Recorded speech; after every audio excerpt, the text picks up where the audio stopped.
નમસ્કાર મિત્રો, સાયંકાલ શિક્ષા અભિયાનની આપણી આ યુટ્યુબ ચેનલમાં હું અનિલ સર તમારું સ્વાગત કરું છું. આપણે જેની સૌથી વધારે રાહ જોતા હતા એ નવોદય 2026-27નું રિઝલ્ટ આવી ગયું છે. જે બાળકો હાલમાં ધોરણ 5માં અભ્યાસ કરી રહ્યા છે અને જેમણે નવોદયની પ્રવેશ પરીક્ષા આપી હતી, બધા જ બાળકો માટે ખુશખબરી છે. મિત્રો, નવોદય 2026-27નું જે રિઝલ્ટ છે એ આજરોજ આવી ગયું છે. હાલમાં આપણે જોયું કે થોડા જ સમય પહેલાં સીઈટીનું રિઝલ્ટ આવ્યું. સીઈટીના રિઝલ્ટ પછી હાલમાં નવોદયનું રિઝલ્ટ પણ જાહેર થઈ ગયું છે. મિત્રો, આ જે છે તે હાલમાં હું જે પીડીએફ ખોલીને બેઠો છું એમાં બધા જ રાજ્યોના રિઝલ્ટની પીડીએફ છે. અને જે પણ બાળકો સમગ્ર ગુજરાતમાંથી ભણી રહ્યા છે તે બાળકોનું લિસ્ટ પણ આ જ પીડીએફમાં આપેલું છે. મિત્રો, નવોદયની જે પરીક્ષા પૂર્ણ થઈ એના પછી હાલમાં રિઝલ્ટ આવી ગયું છે. તમારે તમારા બાળકના કેટલા માર્ક્સ આવ્યા છે એ જોવું હોય તો નવોદયની જે ઓફિશિયલ વેબસાઇટ છે એ વેબસાઇટ ઉપર સર્ચ કરી ત્યાં તમે તમારા બાળકનો રોલ નંબર અને જન્મ તારીખ નાખશો તો ત્યાં તમને રિઝલ્ટ જોવા મળી જશે. કેટલા માર્ક્સ આવ્યા છે એ પણ જોવા મળી જશે. હાલમાં જે આપણી પાસે પીડીએફ છે એ પીડીએફમાં તમે જોઈ શકો છો કે CBSE Jawahar Navodaya Vidyalaya selection test for admission in class 6 for session 2026-27 summer bound. તો મિત્રો, આ જે સૌથી પહેલાં છે ગીર સોમનાથ જિલ્લો જ આપેલો છે આપણને. ત્યારબાદ આ પણ જે છે ગીર સોમનાથ આપેલું છે આપણને. ઠીક છે મિત્રો, અહીંયા પણ ગીર સોમનાથના જે બાળકો છે એમના માટેનું જ આપેલું છે. તો આવી રીતે વિવિધ જિલ્લાઓની જે પણ માહિતી છે, કુલ 364 પેજની આ પીડીએફ છે.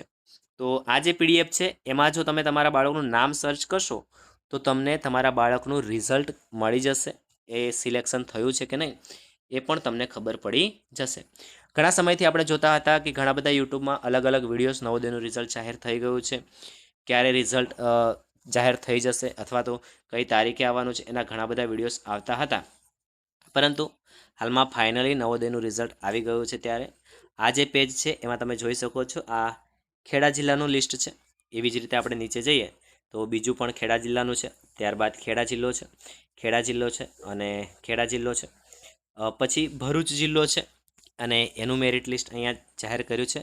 આ જે લિસ્ટ છે એ મિત્રો પ્રોવિઝનલ મેરિટ લિસ્ટ છે અને આમાં કેટલા બાળકોનું સિલેક્શન થયું છે એના માટેનું છે. ઠીક છે, તમે જાણો છો તે પ્રમાણે દરેક જિલ્લામાં નવોદયના કુલ 80 બાળકો લેવાના હોય છે.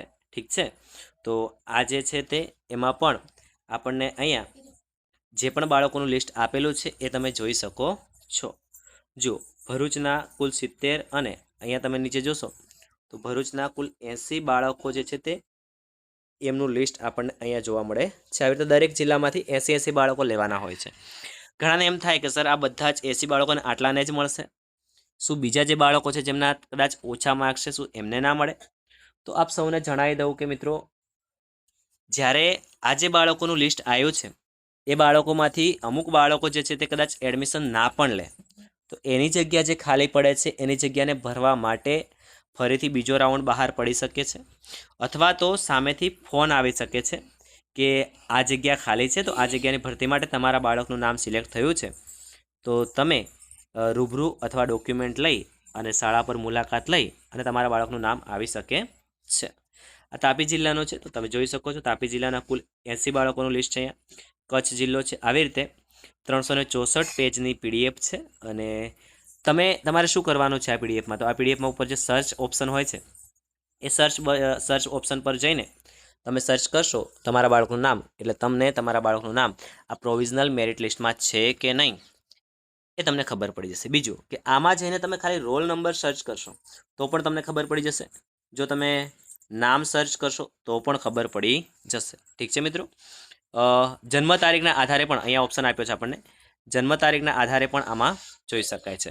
પરંતુ જો તમે સાઇટ પરથી ચેક કરતા, એટલે કે નવોદયની જે ઓફિશિયલ વેબસાઇટ છે એ વેબસાઇટ પરથી ચેક કરતા હોય તો પછી તમે આ જે આપણી ઓફિશિયલ વેબસાઇટ હોય છે એ વેબસાઇટ પર જઈને ત્યાં જે ધોરણ 6નું રિઝલ્ટ છે એ લિંક પર ક્લિક કરીને એના પછી રોલ નંબર નાખશો અને જન્મ તારીખ નાખશો એટલે તમારા બાળકનું કેટલા માર્ક્સ આવ્યા છે અને સિલેક્શન થયું છે કે નહીં આ મેરિટ લિસ્ટમાં એ પણ બતાવી દેશે. ઠીક છે, તમારે આ જે પીડીએફ છે એ પીડીએફ મેળવવી હોય, તમને નથી ખબર કે તમારા બાળકના કેટલા માર્ક્સ આવ્યા છે, અને જો તમારે જાણવું છે તો તમારી પાસે જો આ પીડીએફ ના આવી હોય તો આ મારો નંબર છે 76 23 98 15 16. આ નંબર પર તમે મેસેજ કરશો મને તો હું તમને આ પીડીએફ સેન્ડ કરી આપીશ. ઠીક છે મિત્રો, મારું નામ છે અનિલ સર. તમે તમારા મોબાઈલમાં આ નંબર સેવ કરી અને મને મારા મોબાઈલ નંબર પર મેસેજ કરશો એટલે આ પીડીએફ તમારે શું લખવાનું છે પીડીએફ મેળવવા માટે, તો સર નવોદયની પીડીએફ મોકલો, નવોદય રિઝલ્ટની પીડીએફ મોકલો, આવું લખશો તો હું તમને આ પીડીએફ સેન્ડ કરીશ. તમારે એમાં નામ સર્ચ કરવાનું છે અને જોઈ લેવાનું છે કે આજે મેરિટ લિસ્ટ બહાર પડ્યું છે, આજે પ્રોવિઝનલ લિસ્ટ જાહેર પડ્યું છે, એમાં તમારા બાળકનું નામ છે કે નહીં. ઠીક છે મિત્રો, તો મળીએ નવા વિડીયો સાથે. ત્યાં સુધી જય હિન્દ, જય ભારત, ધન્યવાદ.